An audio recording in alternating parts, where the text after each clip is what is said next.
underground.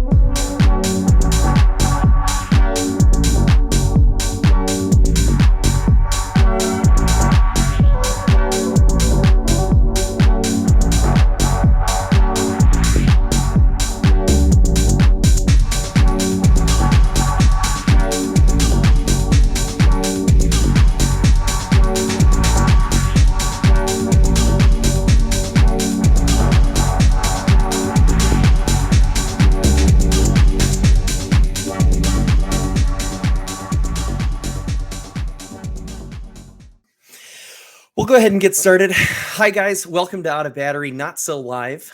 Today, I have a very special guest with me. I have somebody who many of you have spoken to via emails or maybe have heard about, but today you'll get the chance to meet the man himself. We are very fortunate to be blessed with the presence of Todd from COEX. Thanks for having me. Happy to have you. Would you like to go ahead and tell us a little bit about yourself? Sure.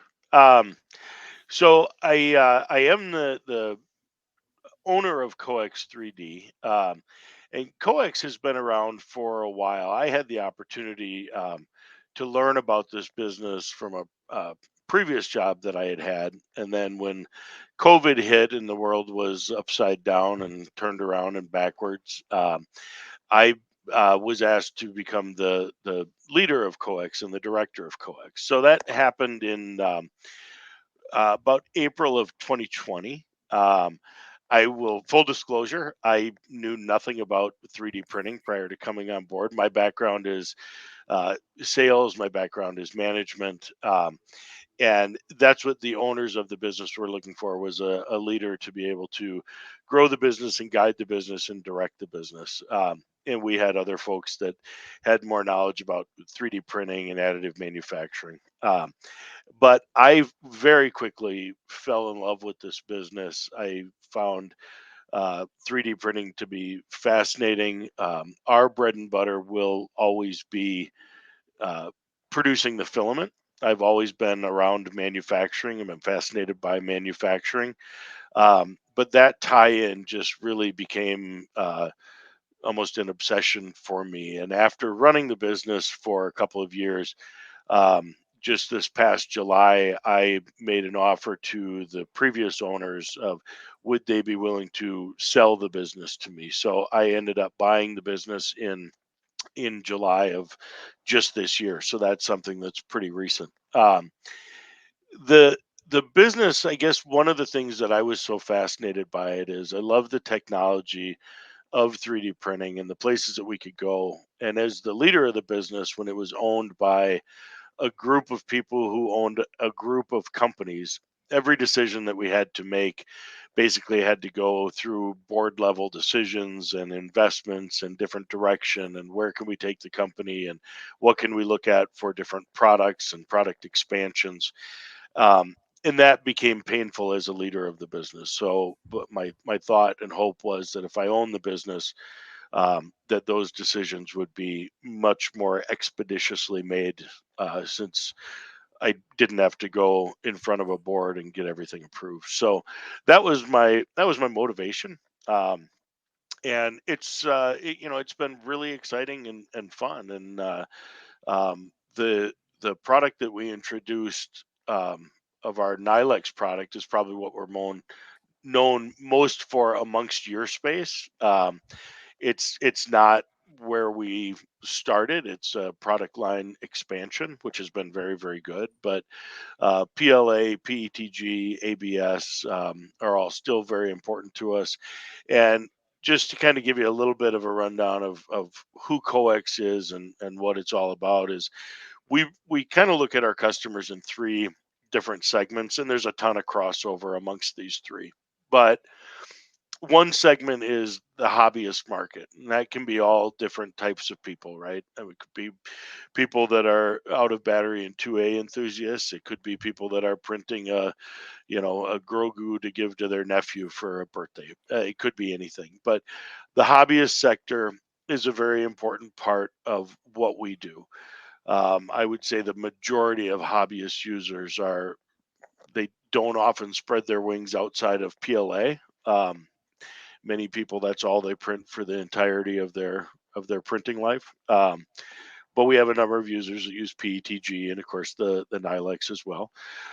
Second category that I want to stress is our education community. We are strong supporters of STEM programs, and that's something that was attractive to me about this business. So that preceded me. I did not create that program, but we have a 20% discount for any educational or nonprofit STEM related education. And we're proud to offer that discount. And we look at that and saying that that is the engineers and designers of tomorrow. Um, so schools that are teaching STEM curriculum will oftentimes sign up for that and take advantage of that.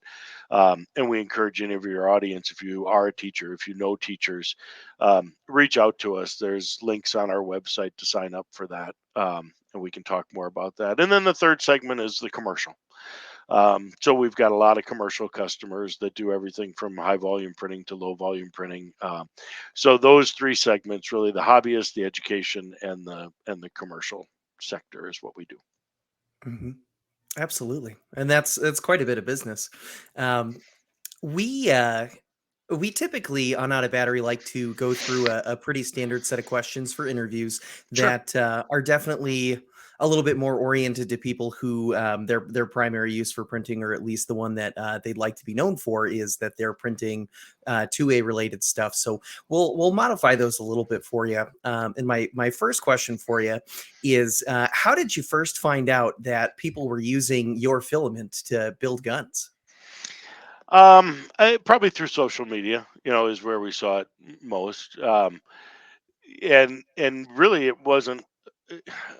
I guess maybe there were bits and pieces prior to the introduction of the COEX Nilex. A little bit of a background on that is that COEX had made a filament that was not under our own label. If any of your folks out there, and I'm sure there's plenty, we're familiar with the DuPont brand filament, specifically Zytel. Zytel was a material that was, in the grand scheme of things, not available for very long. Um, and DuPont, much to our surprise, and actually, this was right about the time or shortly before I came on board, DuPont made a decision to exit from the filament industry. No warning, no indication of that. Now, how did that affect COEX? Well, it affected us a lot because we were actually the contract manufacturer of Zytel. So any material that people had been printing that was the DuPont brand Zytel actually ran through the exact same extrusion machines that we're still using to this day. We were not only the contract manufacturer, we were also the master distributor of it. So any sales of that product went through COEX. Um, it took a long time in the grand scheme of things to have the ability to have COEX make that product again, because trademarks, restrictions, legalities. We can't use DuPont in our marketing. We can't use Zytel in our marketing. The other complex part of that was that the raw material that DuPont used for that was only used for 3D printing. Now, have that make sense. Most materials in thermoplastics have applications well beyond thermal print or 3D printing. Most of the time you get a raw resin. We happen to extrude it into a monofilament that's used for 3D printing. But that same resin could be used in injection molding, it could be used in blow molding, it could be used in all different types of thermoplastic manufacturing. So this was unique because DuPont had formulated it only for the production of the filament. So it wasn't an off the shelf product that we could just say, DuPont, well, sell it to us and we just, we'll put it under our own brand. So it took a couple of years before we were able to get our hands on that material to bring that back to market. But what we are making today is identical to the DuPont Zytel that had existed back Mhm. in from 2018 to 2020. So that was a pretty long answer, and I apologize for that, but that's where that comes from, and that's the history of it. No, that's perfect. That's exactly what we're doing here. One thing that you touched on that I'd like to expand on a little bit more is something that those of us who are just in the hobbyist community have probably never really been exposed to. You talked a little bit about casting that resin into a monofilament that we end up using in our printers. Yep. Can you describe that process in a little bit more detail? I know that I myself have never gotten the chance to see how one of these extrusion machines are set up, and I'd love to hear more about it. Yeah, I'd be happy to. And as I describe this, just I think you mentioned at the beginning, but this is being recorded, so maybe when you do your editing, I'll send you a link that you can put in there that shows some video footage of what I'm about to describe. We have a video on the manufacture of our COEX Next product.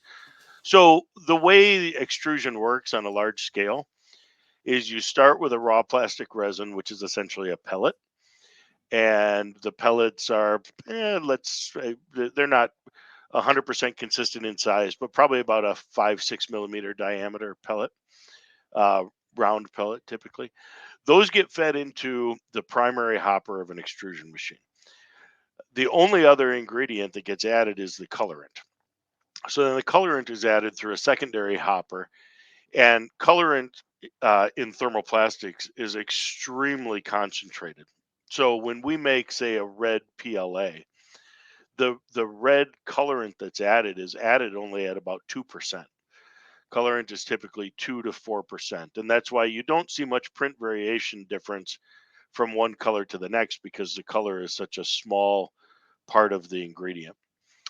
So then those are blended together. We add colorant via a gravimetric system, so it goes by weight, and that's how it knows what the percentage is. Um, and it drops those pellets in, and then they go into the barrel of the extruder. So if you think about a 3D printer, your extruder is this big. Our extruder is about 5 feet long, and it's a 2-inch barrel. And there's a big screw in there that is one consecutive screw that's fluted. And if you visually look at that screw, you can visually see that there's three different patterns to it. So the first third is a melting zone, and that's where all of the material goes from a solid into a liquid. The second zone, as it's pushed through, is the mixing zone. That's where the colors are blended. That's how we can make sure that we guarantee a uniform color throughout the filament.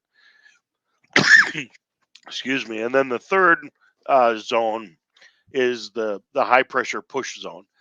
And so that's going to push the filament out of the extruder through a die and push it out at a pretty uh, uh, high pressure. About 1200 psi is typically where it's coming out at.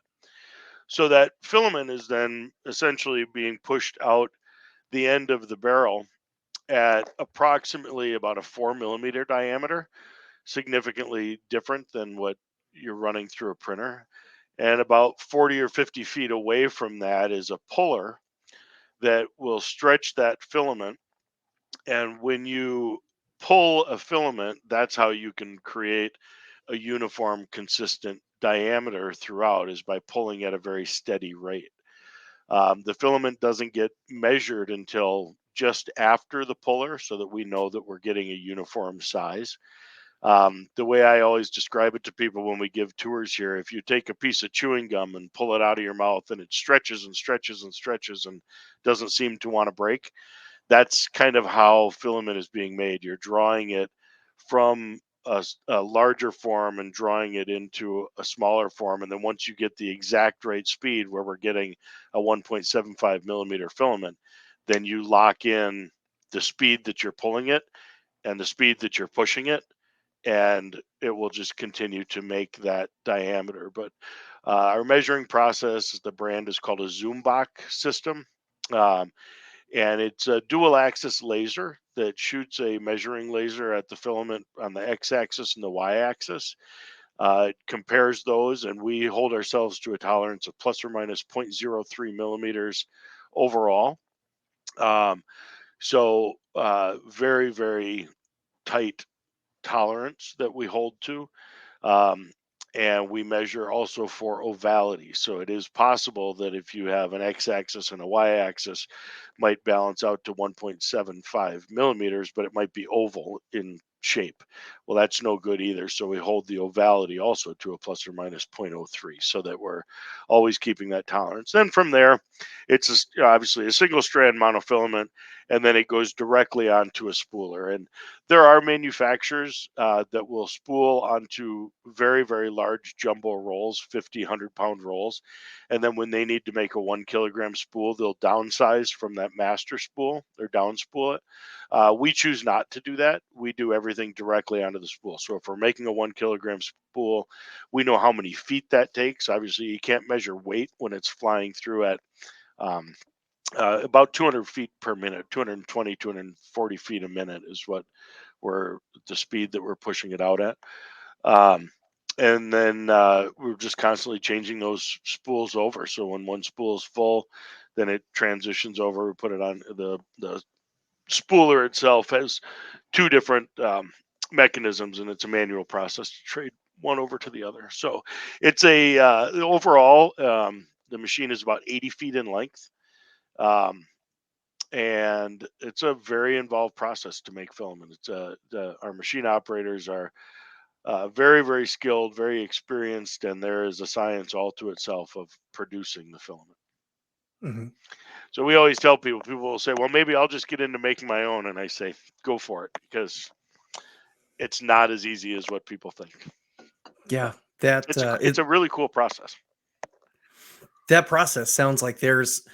I think that saying that there's a science to it sounds really appropriate. That sounds like a whole lot of manual interaction, and that's the tough part, really. Yeah, yeah. So one thing that you touched on is you talked a little bit about what the QC process looks like for Mhm. the filament as it's being produced. Can you tell us a little bit about what your QC process looks like for after the filament is on spools?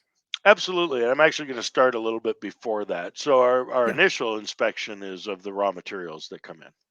Hmm.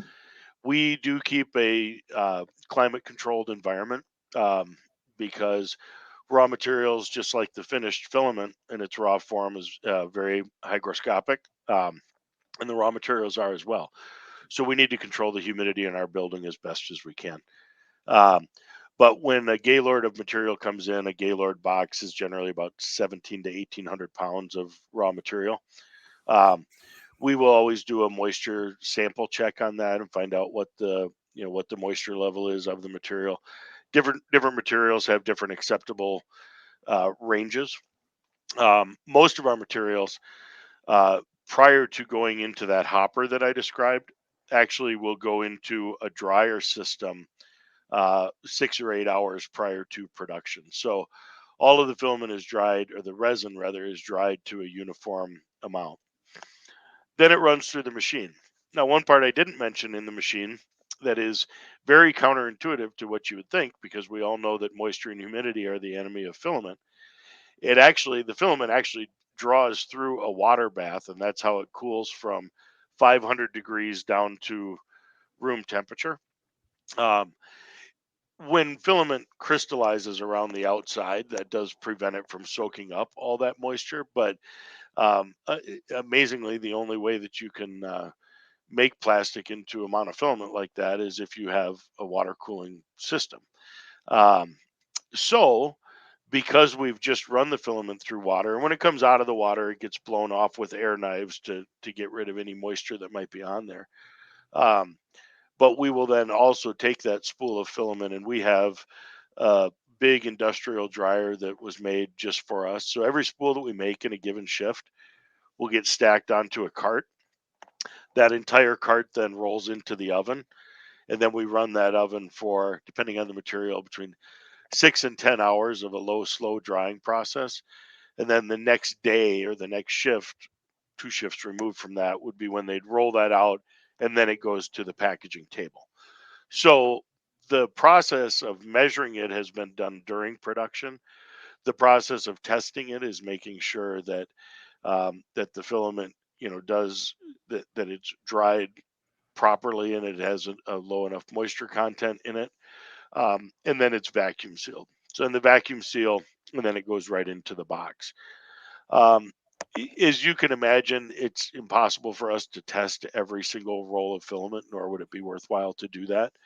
But we do put a label on there that tells us a lot of different information. If anybody has ever had technical issues or questions, one of the first things that we will always ask for is send us a picture of the spool label. Well, why do we do that? We do that because from that label and from the lot number and the serial number, we can identify that spool literally right down to exactly when it was made, which line it was made on, what shift it was made on, and all of the data that's being recorded on the Zoom box or being put on the Zoom box. That's the machine with the X and Y measuring axis.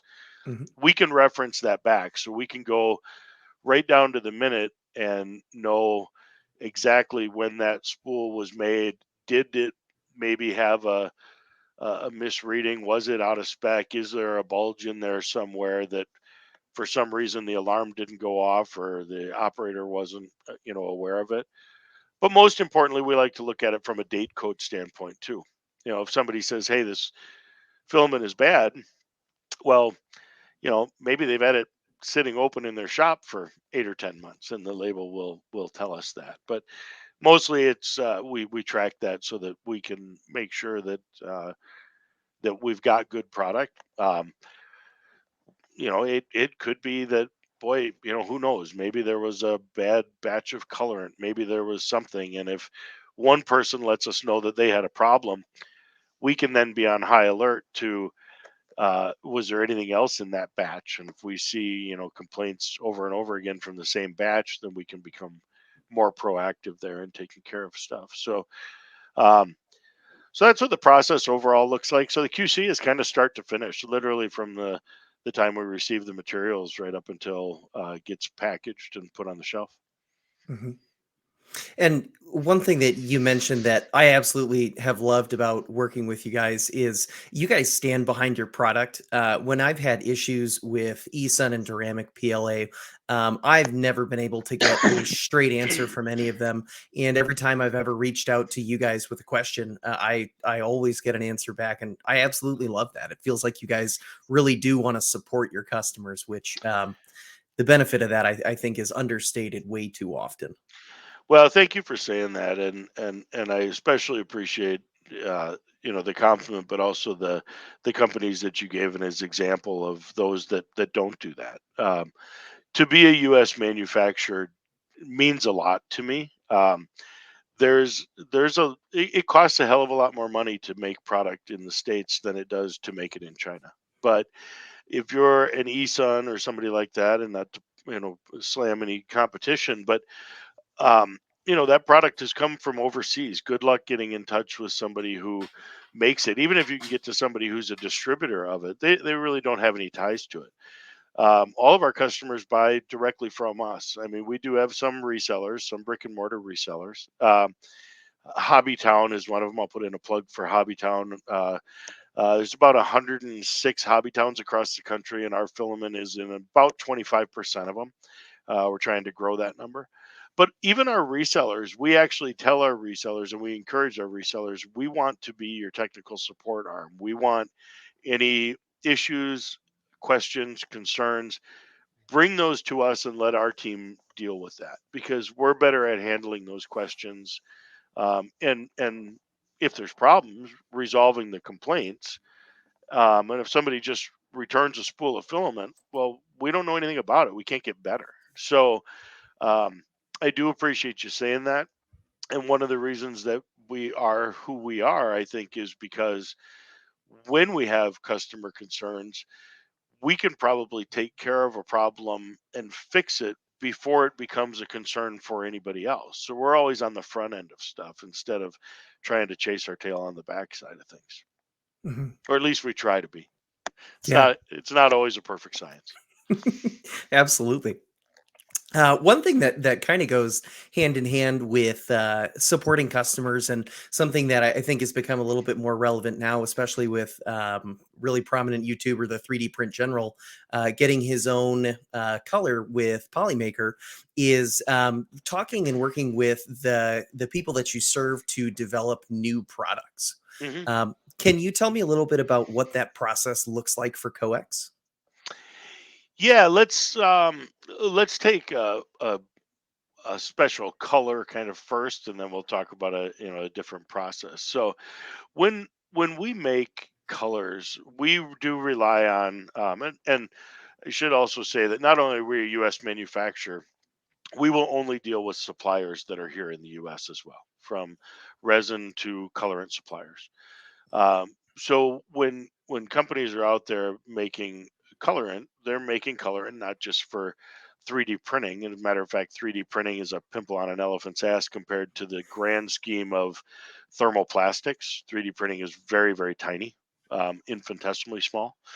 Um, but they make colorant for us, and we get it in batches, and we generally buy about 100 pounds of a color at a time. Remember, I said 2% of the total product is color. So you can imagine if we're buying 100 pounds of a color, how many spools we can make out of that. I don't Hmm. even want to try to do the math on that, but it lasts us a good long time. Um, the reason we buy in large batches like that is because making the color for our colorant suppliers is as much of a science as it is for us to make the filament. Hmm. So, um, to if somebody comes to us and they say, "Hey, can you match this particular color?" Well, the process at that point would be for us to go to our colorant supplier, have them put their engineers to work on mixing it up. It's not like mixing a single batch of paint or going to Home Depot and saying, "I want 1 gallon of this color." Hmm. Much more involved than that. It can take months and several trials to get color. And then when we do, then we have to buy at a minimum 25 pounds of that color, which means that at 25 pounds, you could make 2,500 spools or, spools of material. Um, so it's very, very hard and very expensive if somebody wants their own color to have us compound it. But what we can sometimes do is mix a couple of different colors. So, say somebody wants a little bit lighter blue than what we have. We may be able to do a mixture of blue colorant with white colorant and figure out the right percentage and get that. Um, that's usually how a custom color is created. If somebody wants to put their own stamp on the color saying this color is exclusive to me, um, but you'd still have to commit to probably a couple hundred kilograms of that in order to have it make sense. So it's kind of it's not an easy process. But if we decide that we want to make a new color, which we do often, most of the time we'll test that out by initially doing a blend, or maybe we just do some experimenting and come up with a different version of a color that is recreatable. So that's how we deal with color. Now, when it comes to new materials, that's a whole different animal, because everything that we run has to be pre-compounded into a pellet form. I Hmm. mentioned before the only additive that we put in is the color.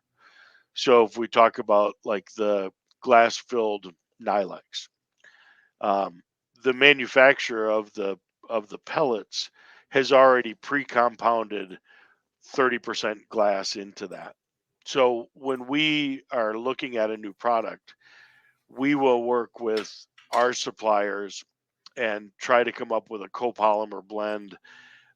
So maybe we have a desired output. Maybe we need a fire resistant, flame resistant ABS. So they will take a standard ABS, add a flame retardant ingredient to it, compound it, and then we'll get a sample, run it, extrude it, make sure that it works, print with it, um, and different trials and errors to make sure that we've got a good printable filament.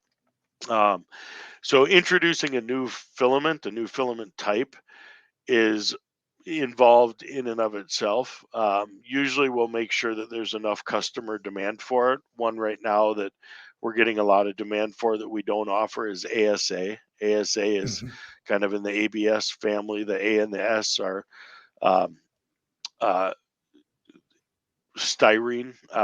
So there are plenty of ASAs on the market right now, and we're looking at a couple of different options. So we've got three different materials that we're doing trials on, and we'll get some test materials out to customers. We'll do our own printing ourselves and choose one of those that we feel is going to be the right quality that we can put our name on. Mhm.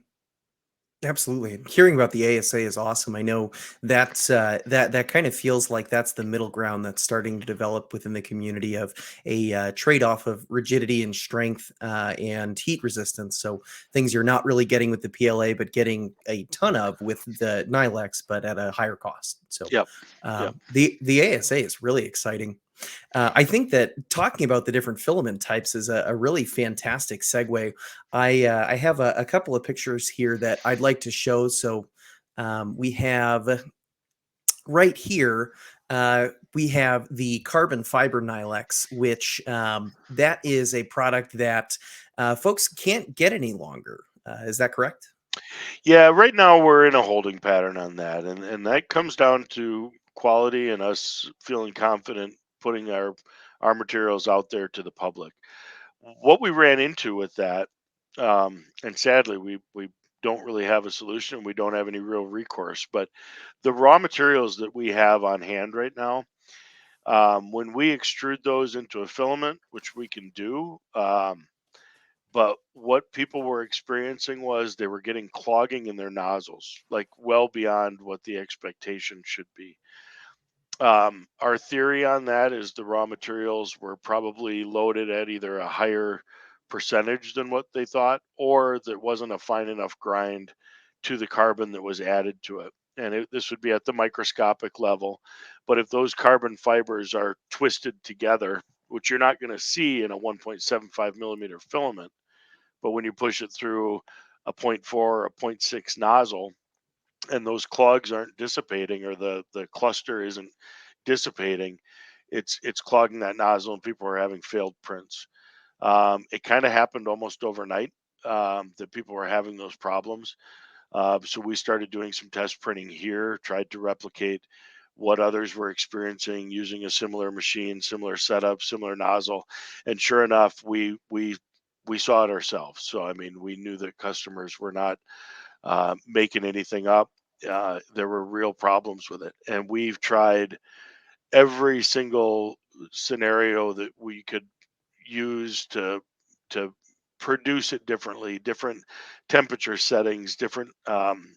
We even went so far as to try to do like a 50-50 mix of the unfilled nylon with the carbon to see, could we maybe come up with calling it a 10% filled product versus 20%, or something that would allow us to keep making this. And no matter what we did on a lot of the machines, you get clogs. Now we can successfully print this material with our commercial grade equipment that we have here, our commercial grade printers.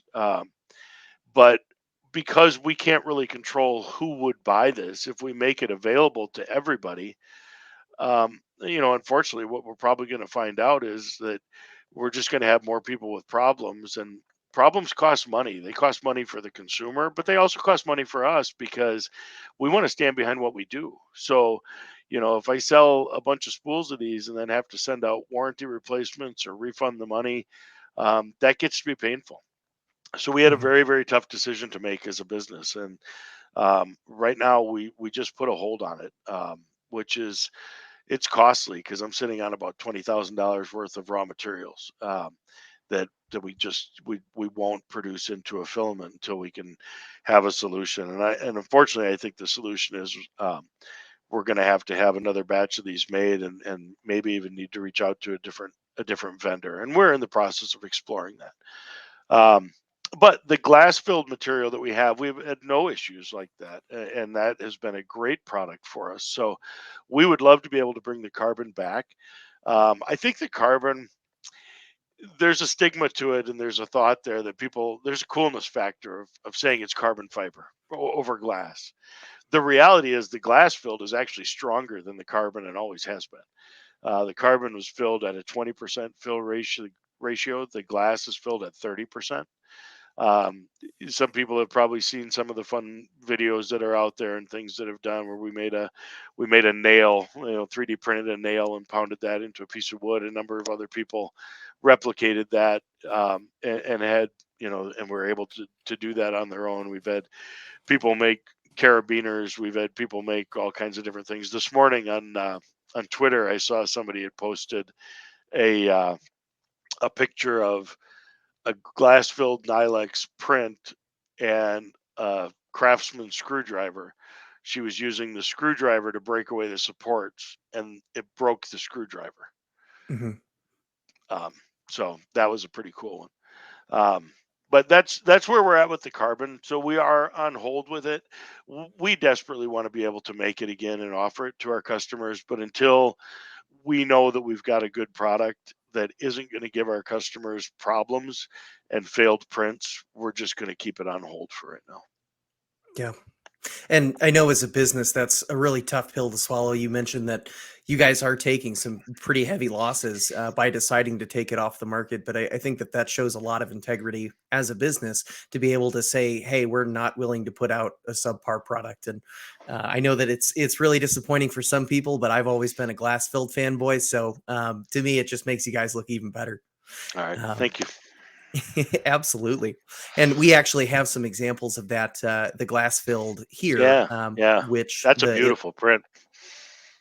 yeah, the one on the left there is from our own Justin Hates, and he couldn't be with us today, unfortunately. But both of these products, anything that we've ever produced in the glass filled Nilex, have never had any issues that I've ever heard of. I know you were mentioning you saw a video of a screwdriver snapping. I, when working with some of the glass filled Nilex, actually just completely broke in half sheet metal screws that I was trying to drive into it because this stuff's tougher than aluminum in a lot of cases. Yeah. Yeah. And then this slide here, we have another on the left is the carbon fiber, and then on the right is the glass fiber. So this is just another example of how well the Nilex can fit into an application where you need something that is extremely rigid, durable, heat resistant, and I think easy to print if you have the right printers. Yeah. Yeah. And then here for this last slide, and I think that this is a great place to kind of branch off into or away from the Nilex rather, is pictures of some of the PLAs that you guys have. So Sure. we mentioned a little bit that a lot of folks know about the Nilex that you guys produce, but I don't think enough people know about just how good your PLA is. So both of these pictures here are prints that I've produced. So on the left there, we have a 1022 chassis. On the right, we have actually three single shot 22 long rifle pistols, Harlots, that our community would be pretty aware of the name of. But I have gotten in an order of, I think, probably 7 different colors from you guys.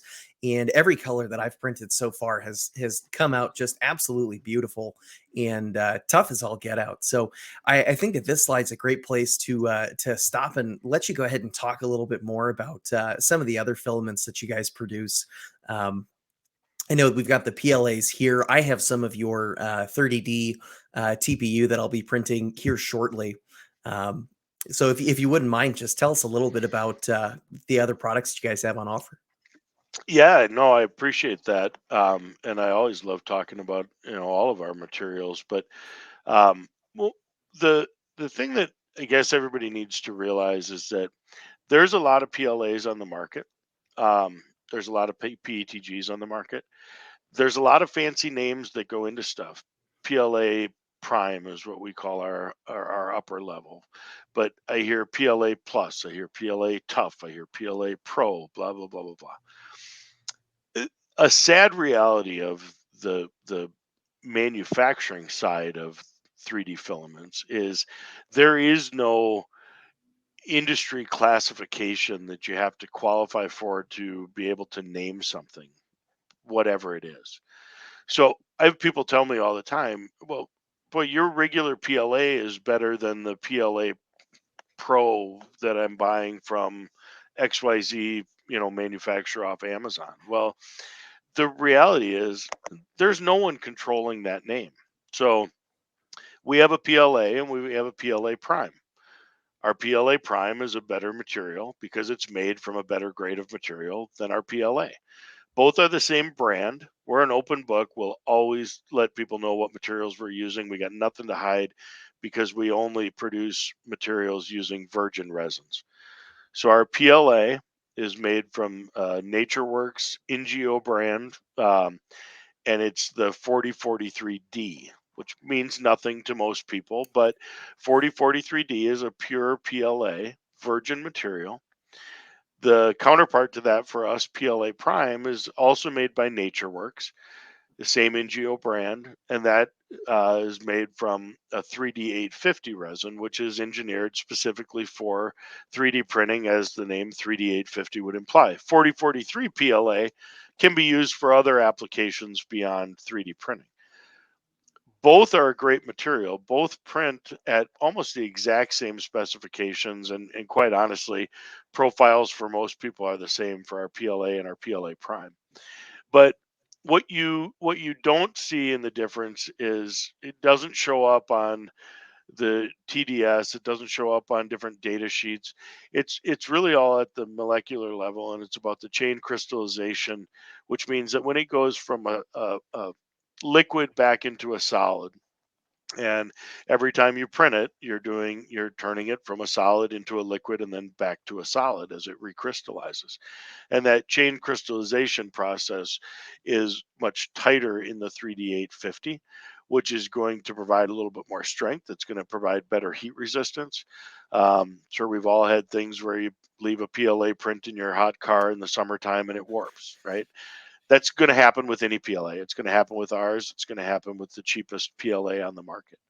Um, but the heat resistance that you'll have with the PLA Prime is a little bit better, so it can withhold um, its shape better. But it's still a PLA, so you still have deformities there. But PLA is our most popular material by far. Probably, if I did the math on not dollar volume that's leaving our building, but just poundage, probably 80% is PLA. Um, and I think that's because it's the most common material that people use. And it really is a great material. And you can know that every time you get PLA from us, it's always going to be exactly the same because we've been using the same resin forever. We have no designs on changing it, and we don't use any other additives or blends of um, post-consumer waste, recycled material, or anything like that. It's always a virgin product. Our PLA Prime, same thing, made from a different resin, but again, not blended with anything. And dollar for dollar, the PLA Prime, if you're doing anything structural or where you need that extra strength or that heat, for the 30% more that you're paying for it, it's well worth it. And I guess the other product, maybe we should talk about it a little bit more, but we have a product that you'll see on our website called our mystery spools. Um, a lot of people don't necessarily understand what a mystery spool is, which totally makes sense. A better name would really be transition spool. Um, when we are manufacturing filament, as I described at the beginning, and you add that color as a separate through a separate hopper, when we go from say blue to green, we'll be adding the blue color in, and then when we're done, we make 50 spools or 100 spools. You'll take the blue hopper off and then replace that with green, and then put that hopper back in. But that raw material has never stopped feeding into the extruder. It takes about 2 kilograms of material to run through that extruder barrel to go from one color to the next. So we're not going to stop making filament. We don't want to create waste. You can't do anything else with it. So we keep drawing that into a filament and spooling it up. And our mystery spools are exactly that. They're just a transition from one color to the next. So uh, when you order a mystery spool, you don't know what color you're going to be getting. You do need to be aware that you're never going to be able to get that exact same color again. Um, but if somebody wants to just try printing with the material and maybe do some strength tests or some, prove it to themselves, buy the mystery spools. I mean, they're we sell a 500-gram spool, or excuse me, a 1 kilogram spool for the price of what we would sell a 500-gram for. So it's a inexpensive way to try the materials. And if you don't care about the color, or maybe you're gonna paint it when you're done or whatever, we have people that buy mystery spools all the time just because not they might as well save the money. Um, so that's PLA. PETG, we use again a U.S. made uh, resin to make our PETG. We only have the one grade of PETG. We do have some other options that some aren't even shown on our website, but PETG is an FDA approved material in its natural state. PETG would be what water bottles are made out of. Mhm. It becomes non-FDA approved when you start adding the color into it. But we do have some colors that were formulated specifically for FDA approval. We have some commercial food grade customers that need that FDA approved product. Um, so not a big deal in your space typically, um, but PETG is one that um, unless you do like a carbon fiber additive or something like that, there really aren't gradients of PETG like there are with PLA or ABS. Um, and then ABS, we have a few different raw materials that we extrude our ABS from. We are standard ABS, very similar to PLA. You've got a pure material, it's a virgin material, but there's always better versions out there. So the ABS prime material is just a little bit higher grade of material. Again, back to the chain crystallization, back to the strength, back to the warpage. Um, we don't see as much of a difference, I don't think, between um, the ABS and ABS prime as we might maybe do with the PLA.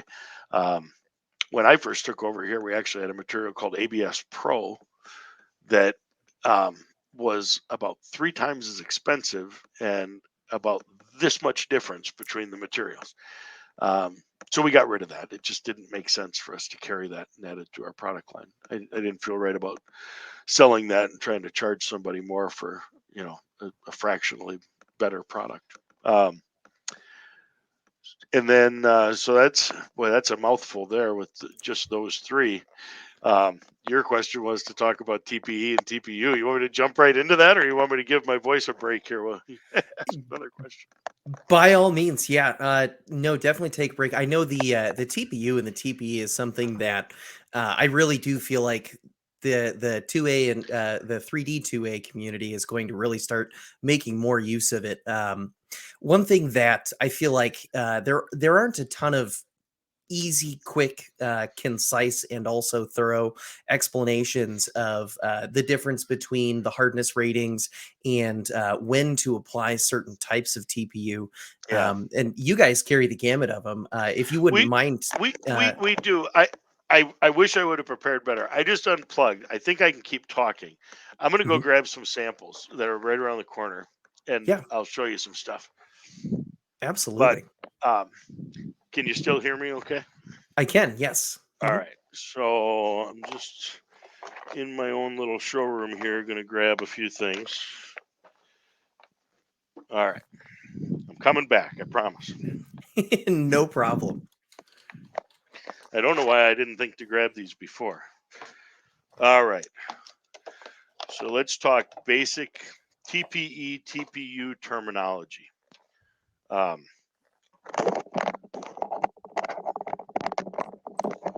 a lot of people don't know this. What is a TPE and a TPU and what's the differences? Every TPU is also a TPE, but the reverse of that is not true. A TPU is a specific type of TPE.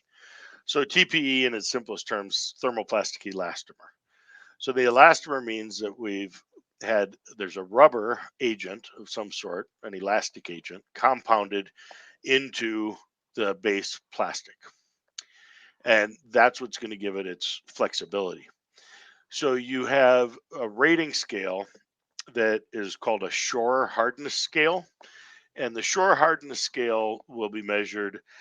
There's a D category, there's an A category, and there's another one, but it doesn't have anything to do with 3D printing, so I've never bothered to learn it. But the the materials that we have range from a 60D all the way down to a 60A. So the A scale has more flexibility at the back end of that. Our 60A material is literally the softest material on the market. There are others that also make a 60A. Actually, there's only one other one that I'm aware of. And we've had that material here, and I don't think it's anywhere close to as soft as what our 60A is. Um, but let's talk flexibility. This is a little shock absorber cover, and this is a 60D. Now, you won't be able to tell how much pressure I'm putting on that, but it's a pretty fair amount to do that. And that will flex back and return to its shape. But this top, which is the same material, but would be much thicker walled and 100% infill, I can't flex that at all. I mean, that feels like a solid to me. Now, this is one step down in the 40D. And again, you don't know how much pressure I'm putting on it. I'll try to do it the same way. And it's significantly Mhm. squishier, but also solid. Now, if I go to jump all the way down to our 60A product, Mhm. this is extremely flexible. Now, this filament, when you feel it, it's literally like a rubber band. It's like you're holding a rubber band. Mhm. Um, Here's a couple of different vases. This is a 40D, and you might be able to kind of hear that it is crackly a little bit, but I can squish it. And then you go to a 30D, and this is our second softest. So 60A is the softest. But this in vase mode, I can literally crumple that right into a ball and have that rebound back to a finished product. Mhm. Um, so those are the four different scales. Now, as the material gets softer, it's harder to print. Mhm. So I mentioned before about a TPE versus a TPU. A TPU, the U stands for urethane. So the urethane is a very specific type of elastomer. And there are TPUs that would be equally hard to a TPE, but that urethane does give it qualities. Maybe it's, different chemical resistance that somebody's looking for or whatever. If what you want is a filler gasket or something to take absorption, then you need to just determine what hardness is the best for you. Do you need a little bit of a squish? Do you need a lot of bit of a squish? This was a 60D buttstock um, for a rifle, and you can see that I can easily flex this, but this is a rigid part, and then I can, push my thumb into this. So, that would be as opposed to a hard piece of plastic, but it's still firm enough that when mounted, it's going to be a solid piece on there. So there's lots of applications that somebody might want to get into flexibles, and they are varied in terms of how hard they are to print with. The harder the material, the stiffer the material. Probably the more it's going to be similar to what you're used to printing, whether it be PLA or PETG. The 60D, that filament is rigid enough that I can push that through a Bowden tube. I don't need a direct drive system. It's not it's really not about temperature. A lot of times when people think flexibles, they think it's a high temperature filament. That's actually not true. I mean, it prints at around 215, 220, 225 in that range. Mhm. And the key is just going slow and making sure that you're not pushing the filament too hard, because it is flexible, so it will flex. Now, when you get into the really soft materials, then you cannot print that without a direct drive system. You definitely are going to need an extruder, and that's a direct drive with also a very, very short filament path. Otherwise, that filament is just going to bunch up. Um, Mhm. so key to playing around with it is like anything, be ready to be patient, learn, play around with it, experiment. And what you're going to find is that you're printing significantly slower, but you can really make some cool stuff. Mhm. Absolutely. And one of the things that you guys are kind enough to provide for people to kind of shorten that learning curve is you guys recently put out filament profiles Mhm. on the COEX 3D website, right? We did. We did. Yeah. We have always had, and we send it along with every order. Um, somewhere here we go. This sheet comes with it, and on the back of this is just all of our different temperature settings and different materials that we have. But that's a pretty wide range because we can't nail that down to a slicer program or somebody's specific setup, right? So I mean, there could be a 20 or 30-degree range that we're telling people to play in, but that's not really going to dial them in. So the slicer Mhm. profiles that we put on our website are from our own experience. So Cura profile, Prusa profile, Super Slicer. There might be one more on some of them. But really, those are the main slicer programs that people are using. So Mhm. that way they can just download that and have all the information, and that's from our own level of experience. Now typically that's going to probably work, but you might want to do some fine tuning when you slice it yourself. At least you have a starting point. Yeah. Never 100% trust those slicer profiles. Right. Yeah. But it's nice that you guys even have them. That is something that it's just another little feather in your cap of ways that you guys are supporting your customers. And I quite frankly, that's the thing that I love the most about you guys. But I think that that brings us to a pretty good natural stopping point here. Do you have any other topics or things that you would like to beam directly into the homes of the people watching? I really appreciate you giving me the platform and the opportunity. I feel like we've covered everything and then some. The only thing that I would maybe want to circle back to is just again the pride of being a U.S. manufacturer and what that means, and probably more important than that is what the opposite of that means. We all know that it's super easy to go on Amazon and place an order, right? I'm guilty of it. But if I'm shopping in person, to me, made in the USA means something. I will pay more for something that's made in the USA. Um, Mhm.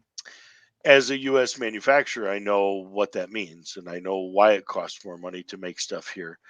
But I also know how simple it is to go on Amazon and order something there. We will never be able to be one for one competitive with the imported materials pricing.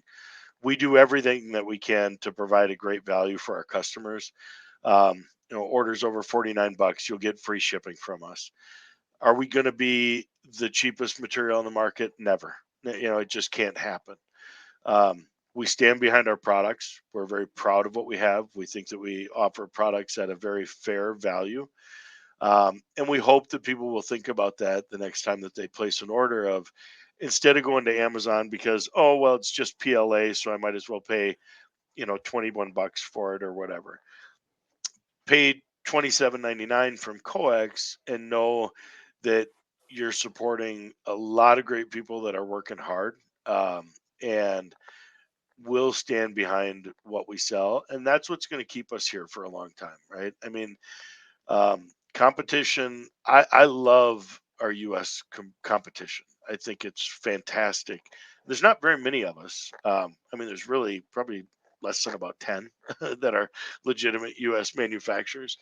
Um, we're all competing against Amazon and the imports that are out there. Um, other U.S. manufacturers I know share many of the same values that they uh, love that quality. So whether you buy from COEX or some of our other U.S. competitors, just buy American, buy made in the USA. I think it's more important now than it ever has been in the history of our country. Mhm. Absolutely. And one thing that might make things easier for folks as well is we do still have the affiliate code that you guys Yeah, can use out of Battery Live. You can get 10% off. And it's good to remember that. And we've now gotten to see the face of the American workers that you get to support when you get a COEX product. But Todd, I really appreciate it. You have walked us through tons of different aspects of the actual production of filament. You've gone through. We've shown some examples, talked a little bit about individual products themselves, and I hope that you guys watching at home found this valuable because I know that I've really enjoyed myself. But I just wanted to say thank you again for coming on. We really appreciate it. absolutely. It's been my 100% pleasure. Awesome. Well, thanks, guys, and stay tuned to Out of Battery Live for even more. Hell yeah, dude.